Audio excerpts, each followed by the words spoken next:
Assalamualaikum everyone. I hope you all are doing well.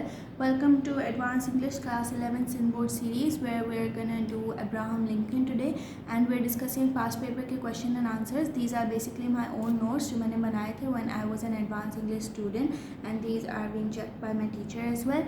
So I thought why not share this with you guys because there are no YouTube channels explaining advanced English. तो जो minority में students हैं वो काफ़ी परेशान होते हैं कि हमने कहाँ से advanced English पढ़ना है. तो आप लोग मेरे चैनल को फॉलो कर सकते हैं. मैंने सारे एसेस पढ़ाए हुए हैं of advance English and I am also gonna teach you Abraham Lincoln. Alright, so let us start with this question. What were the causes of the American civil war? This is a 5 mark question and answer जिसको हमने start करना है. Okay, so let us start with the explanation. अच्छा, साथ साथ आप लोग screenshots लेते जाइएगा कि ताकि एंड तक, वीडियो के एंड तक आपके पास एक अच्छा सा आंसर तैयार हो जाए. ठीक है, और फिर आप यही आंसर सेम आंसर लिख सकते हैं या फिर आप इसको चेंज करके अपने ओन वर्ड्स में भी लिख सकते हैं. Alright, explanation. There were 4 main causes of the American civil War, namely sectionalism, slavery, manifest destiny and election of the Abraham Lincoln as the president. अब अमेरिकन सिविल वॉर की कौन कौन से कॉजेज हैं? सबसे पहले तो मैंने एक इंट्रोडक्शन बना के चारों हेडिंग्स को मेंशन कर लिया. जो मैंने हेडिंग्स आगे मेंशन करनी है ना, जैसे ये है, तो इन हेडिंग्स को मैंने पहले ही एक छोटे से पैराग्राफ में मेंशन कर दिया है. ठीक है, now without wasting any time let's move on to point number 1 which is sectionalism. The underlying cause of the war was sectionalism. Throughout the 19th century, the northern United States and southern United States drifted from each other. Instead of citizens identifying themselves as Americans, the citizens of North identified them as Northerners and the citizens of the South identified themselves as Southerners. अच्छा, अभी क्या हुआ था? सेक्शनलिज्म हो गया था, मतलब America टूट गया था.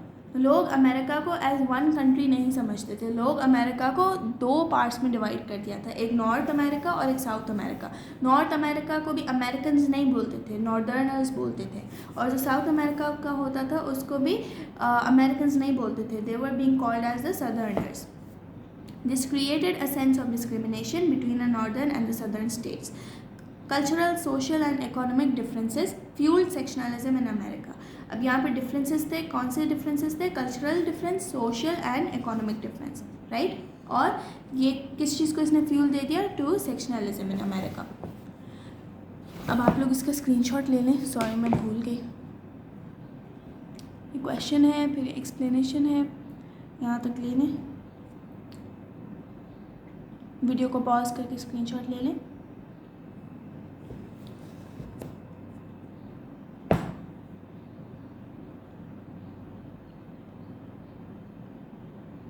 चलें जी, आई होप ले लिया होगा स्क्रीनशॉट अब तक. राइट, अब नेक्स्ट पार्ट पे चलते हैं. For the Americans, soon the Article 1 of Universal Declaration of Human Rights became unimportant. It said that all men are born equal and free in human rights. अभी universal declaration of human rights क्या कहता है कि सारे मर्द equal हैं और free हैं in all the human rights. ठीक है, लेकिन ये अमेरिकन्स के लिए अब क्या हो गया? This was unimportant. Why? Because slavery इतनी ज़्यादा इंक्रीज हो गई थी कि they did not follow it. They did not treat people as equal. Okay, there was a discrimination between the north and south America and there was no equality. ठीक है, तो discrimination भी हो गई, इक्वालिटी भी नहीं थी. इसका आप स्क्रीनशॉट ले लें तो फिर मैं आगे मूव ऑन करती हूँ. अब इसका भी स्क्रीनशॉट ले लें, फिर मैं आपको ये समझा देती हूँ. Alright, let's start. One significant ideological disagreement between the North and South was on the issue of slavery. ठीक है, अभी कैसे डिसएग्रीमेंट किस चीज़ पे था? It was basically on the issue of slavery. The southern economy was agrarian. It was agricultural based. South की जो economy थी वो किस पे बेस्ड थी? एग्रीकल्चर पे. And it relied heavily on the enslaved Africans, whereas the northern economy was industrial. अच्छा, अब नॉर्थ अमेरिका इंडस्ट्रियल था, साउथ अमेरिका क्या था? एग्रीकल्चरल था. और जो एग्रीकल्चरल था उसमें वो किस चीज़ को वर्कर्स रखते थे? They use to keep slaves as workers, और वो स्लेव्स ही काम करते थे उनकी फील्ड्स पे. ठीक है, it was industrial age there was a period of industrial revolution. North America में क्या था? पीरियड था किस चीज़ का? इंडस्ट्रियल रेवोल्यूशन का.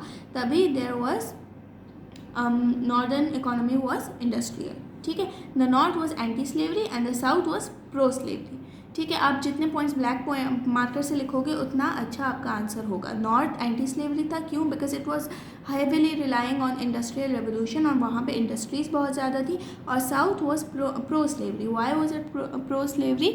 क्योंकि उनको बेसिकली फील्ड्स में लोग चाहिए थे जो उनके लिए काम करें। ठीक है, the south felt threatened bye the possibility of abolition. Second, मेरा पेन गिर गया। चलो,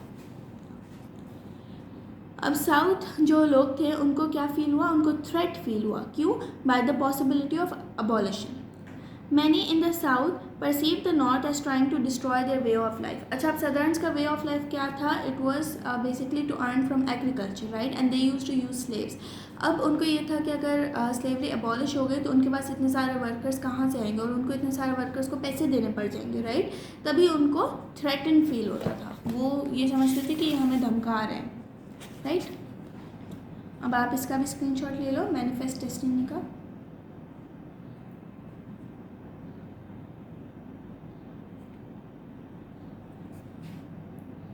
ठीक है, many Americans believe that it was America's destiny to extend from the Atlantic to the Pacific ocean.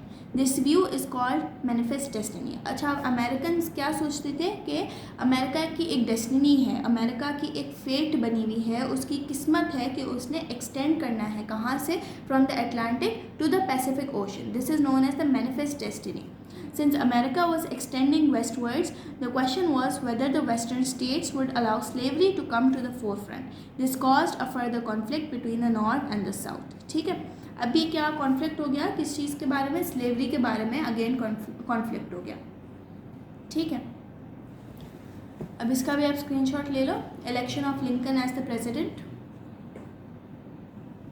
ये बेसिकली ना सब हेडिंग्स है जो मैंने डाली हुई है। एक मेरी मेन हेडिंग थी, ये एक्सप्लेनेशन की, यहाँ पे देखो ये मैंने मेन हेडिंग डाली है, मेरा शॉर्ट क्वेश्चन एंड आंसर है, ये मेन हेडिंग है ऑफ द एक्सप्लेनेशन। फिर इसकी 4 मैंने सब हेडिंग्स डाली। ठीक है, 5 पॉइंट्स का क्वेश्चन होता है, एटलीस्ट आप 4 सब हेडिंग्स तो डालो, तब आपका आंसर अच्छे से बनता है। ठीक है, election of Lincoln as the president. Previous presidents before Abraham did not take much notice of slavery and did nothing to stop the slavery. अच्छा, अब Abraham was the 16th president of America, लेकिन उससे पहले जितने भी presidents थे, they did not take any action to abolish slavery and they did not take any action to do anything. लेकिन Abraham ने किया। The trigger that finally sparked the Civil War was the election of Abraham Lincoln as the 16th president in the United States. अच्छा, अब जो trigger था that was the election of Abraham Lincoln. क्यों? क्योंकि जब वो इंसान इलेक्ट हो गया तो he was totally against slavery and तभी उसने क्या कर दिया? उसने वॉर वेज कर दी against the southern people. ठीक है, he believed that those who denied freedom for others deserve it not for themselves. ये कह रहा है कि जो लोग ये कहते हैं कि फ्रीडम स्लेव्स के लिए नहीं है, वो लोग खुद भी फ्रीडम को डिजर्व नहीं करते। ठीक है, He led the civil war against the Southerners to abolish slavery. उसने एक civil war start कर दी। क्यों? कि ताकि slavery को abolish कर सकें। He said, whenever I hear anyone arguing for slavery, I feel a strong impulse to see it try on him personally. ठीक है, अभी क्या कह रहा है यहाँ पे कि अगर कोई इंसान इसके सामने स्लेवरी के बारे में आर्ग्यू करता है, so he has this strong impulse, जहाँ पे वो फील करता है कि इस इंसान पर भी मैं अगर स्लेवरी ट्राई करके देखूँ तो क्या इसको अच्छा लगेगा कि ये इतना मतलब अगेंस्ट है of slavery. Okay, he was able to abolish slavery after the war and said, I do order that all persons held as slaves within designated states and parts of states are free and henceforward shall be free. अच्छा, जब इसने slavery को abolish कर लिया तो फिर इसने कहा कि सारे जो लोग हैं वो फ्री हैं, अब भी फ्री हैं और बाद में भी फ्री ही रहेंगे। ठीक है, अब आप लोग इसका स्क्रीनशॉट ले लो। एंड सेकेंडली मैंने आपसे ये बात करनी थी कि अगर आप इस तरीके से ये ब्लैक पेन से आप अगर कोटेशंस लिखते हो ना तो आपको मार्क्स काफ़ी अच्छे मिल जाते हैं। ठीक है, तो मेक श्योर कि आप इस तरीके से आंसर्स लिखो अपने कि ताकि you get good marks. And I hope so आपने स्क्रीनशॉट ले लिया होगा। ठीक है, we have done all the main and important questions of Abraham Lincoln. फिर भी अगर आपको कोई भी क्वेश्चन हो, सारे मैंने कैरेक्टर स्केचेस करा दिया आपको, जॉन ब्राउन के, अब्राहम लिंकन के, एक्सेट्रा एक्सेट्रा। तो अगर आपको फिर भी कोई क्वेश्चन हो तो कमेंट सेक्शन खुला हुआ है, कमेंट सेक्शन में आप लोग मुझसे पूछ सकते हैं। इंशाल्लाह नेक्स्ट वीडियो में मुलाकात होगी। टिल देन टेक केयर, अल्लाह हाफिज़।